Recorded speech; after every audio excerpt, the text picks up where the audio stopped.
Hello guys, welcome back to my YouTube channel. If you are new, please hit that subscribe button, like and join this family. Last time we discussed understanding of autism, where we synthesized the meaning of autism, causes of autism, and impairment that are related to autism conditions, where we look at the communication impairment, social skills impairment, and flexibility of thought and behavior. Yes, today we want to look on how we can respond to the needs of children with autism at early years. And we will be looking at the major three impairments one by one. Let me start by communication impairment. At early stages, some parents may not notice that a child has symptoms of autism.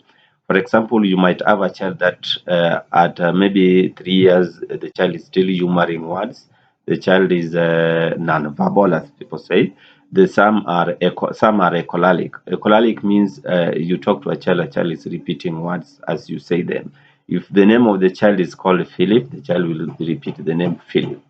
Yeah, so we want to look at how we can respond to communication system of these autistic kids. Number one, when you are communicating to an nonverbal or an autistic child of early years, we provide alternative communication, supplement speech difficulties as early as possible.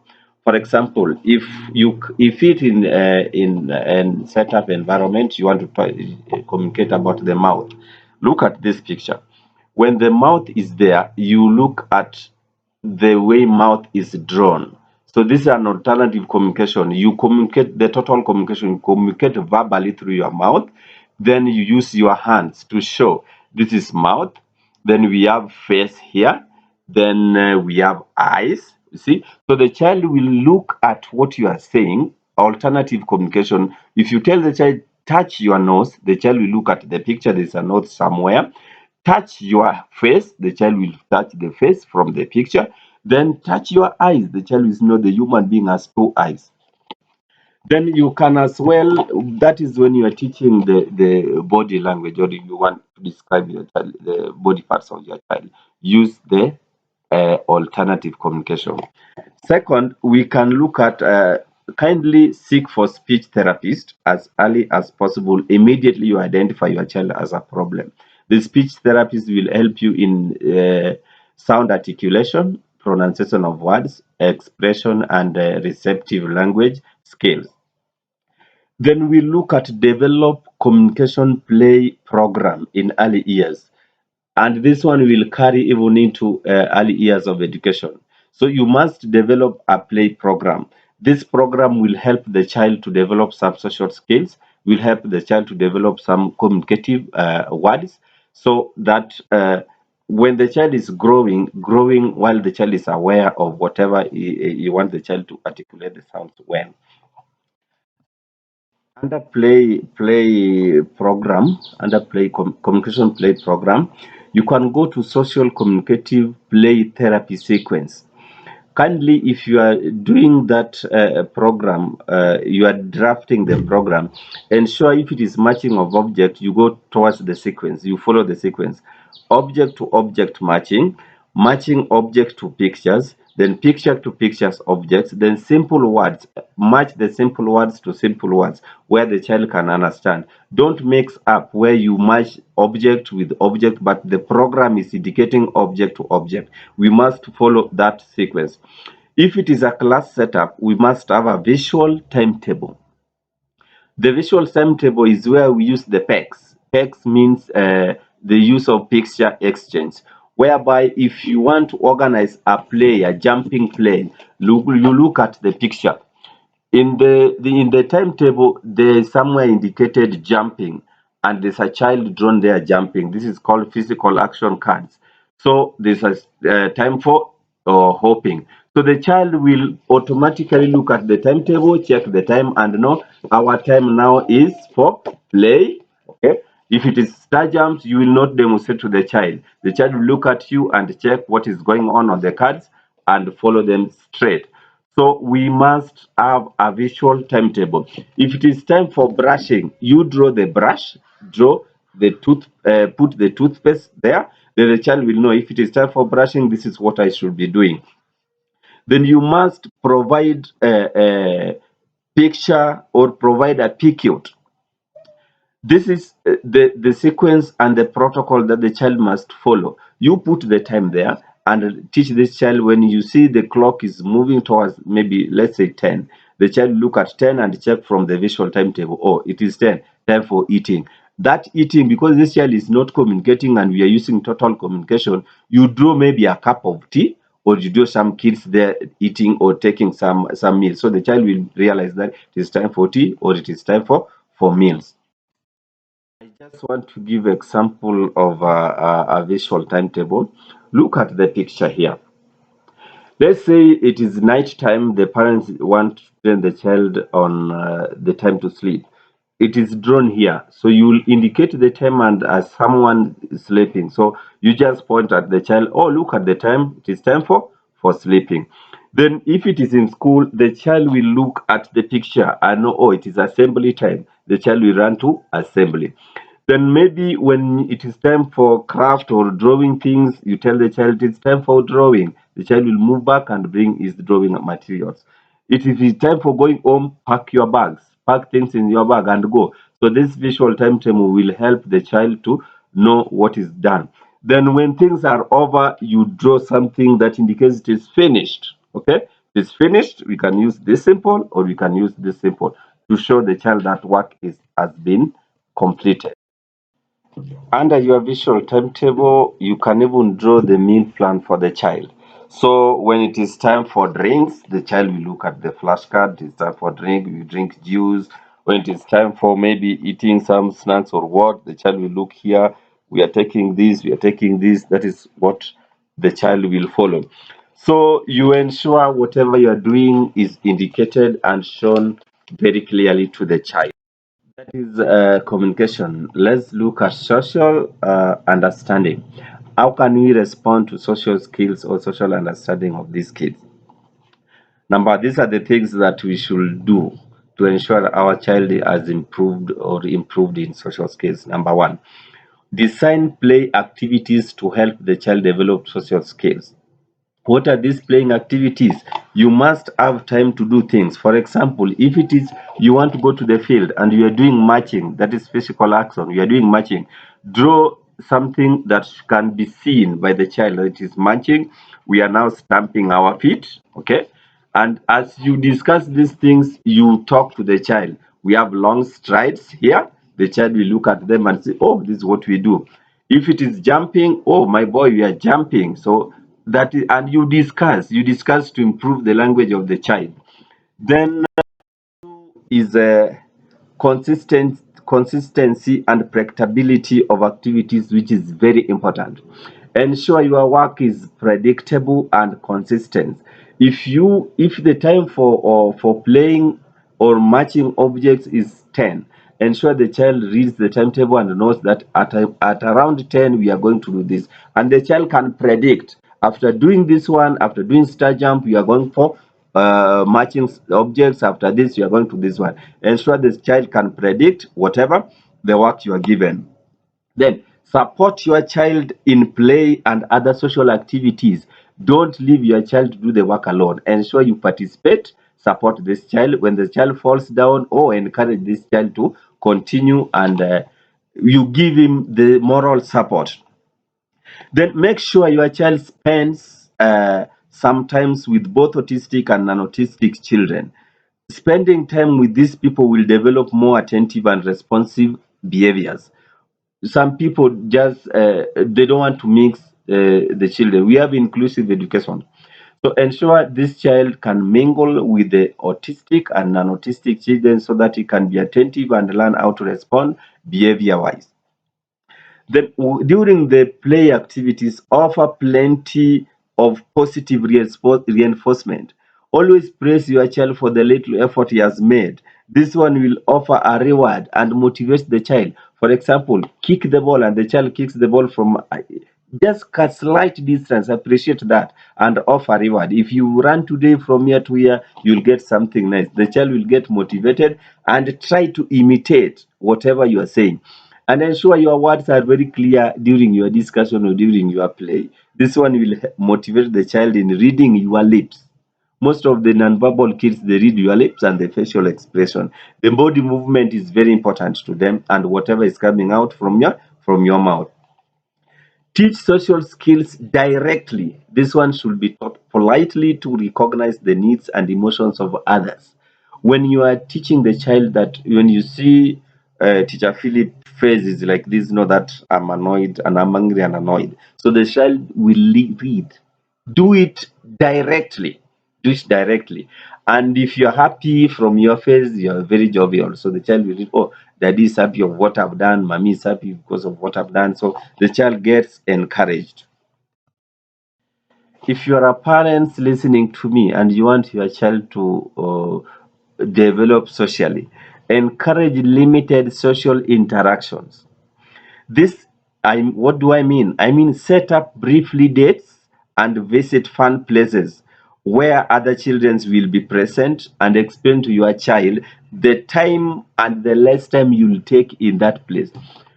You must organize visits where the child is going to get fun and interact with others. You can go to merry-go-round, you go to those monkey bar climbers, and ensure wherever you go, there's some kids where they can interact, they can pinch each other, they can communicate.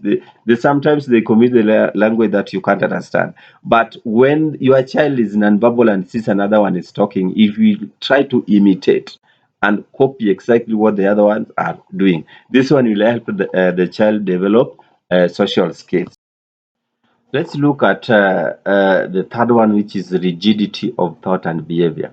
The other time we discussed that these kids they are very rigid, and they are not flexible in their thinking capacity and how they visualize things. So this is how we can respond to this. Number one, provide structure at home and in school.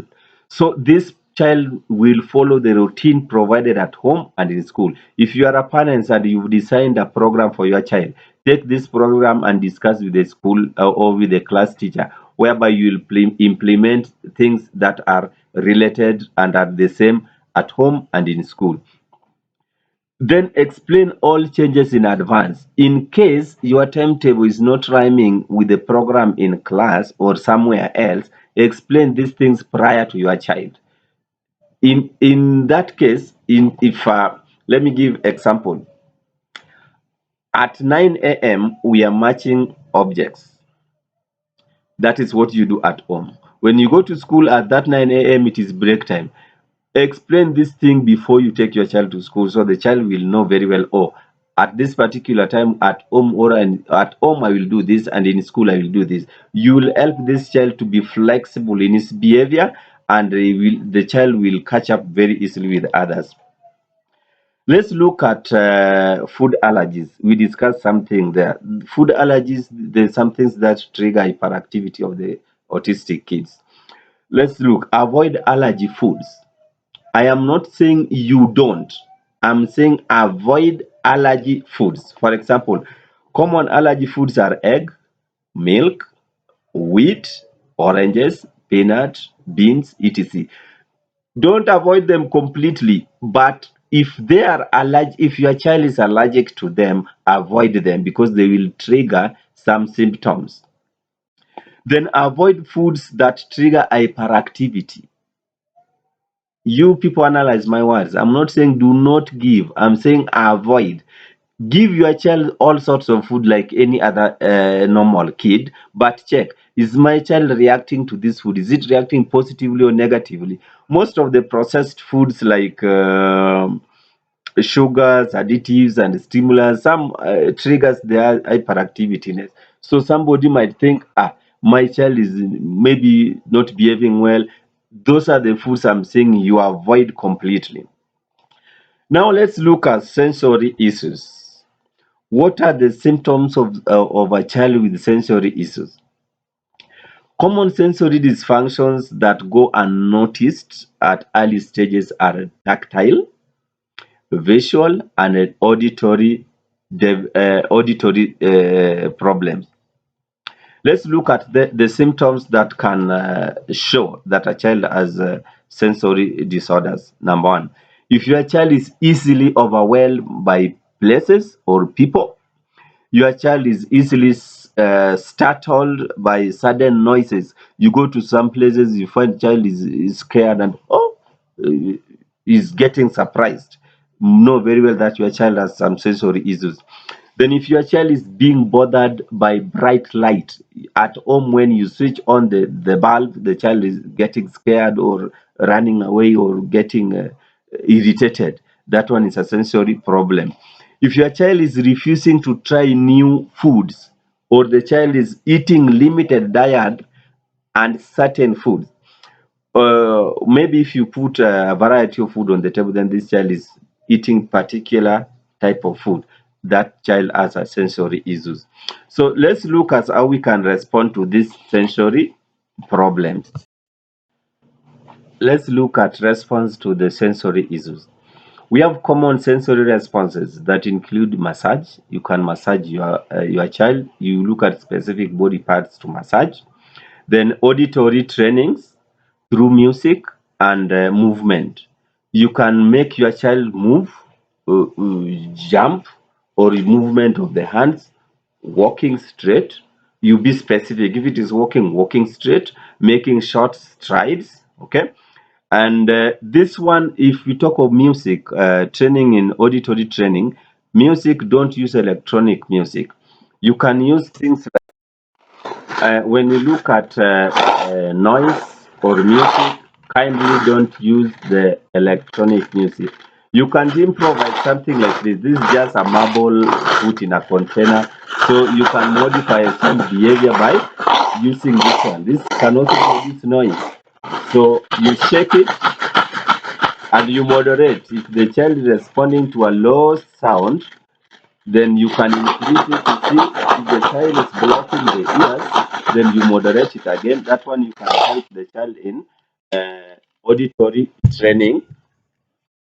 Then you can also change the lightening at home, the conditions of lightening at home.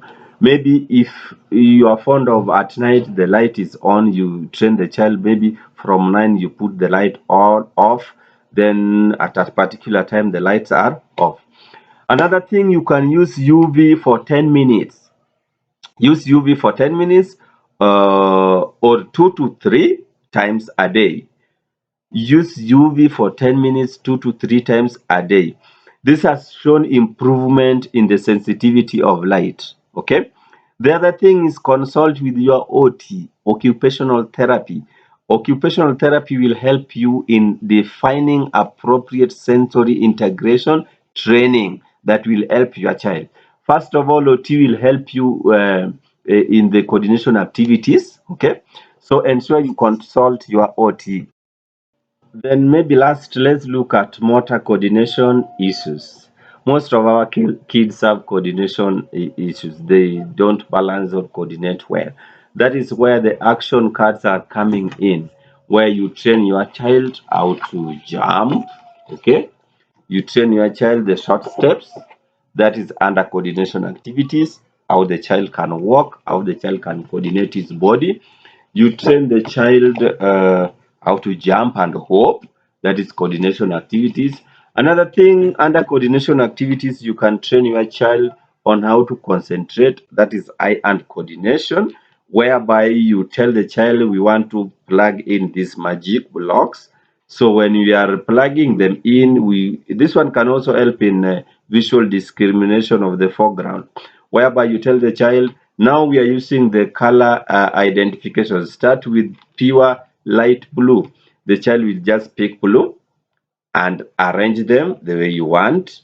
Then here, under coordination, you will see if the child is following the sequence and the line. If it is this line, you want it is this line up to the end. Some kids, you tell him blue will mix with pink, or if it is the straight line, will jump and come here in another line. That is under coordination. You must look at, you see how the eye can coordinate with the hand to make some activities effective. This one you can also use under concentration.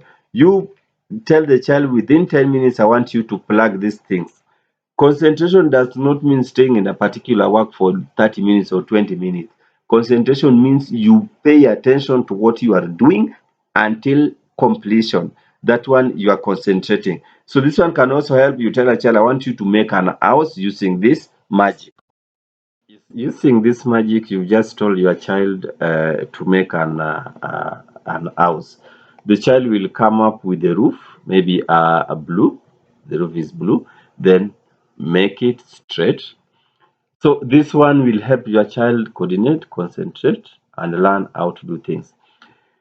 Yes, thank you, my viewers. If you have not subscribed, kindly subscribe and like. Our next topic will be on pre-academic activities, how you can introduce your child to academics, how you can introduce your child to writing activities, learning, etc. Thank you so much. Kindly uh, subscribe and like.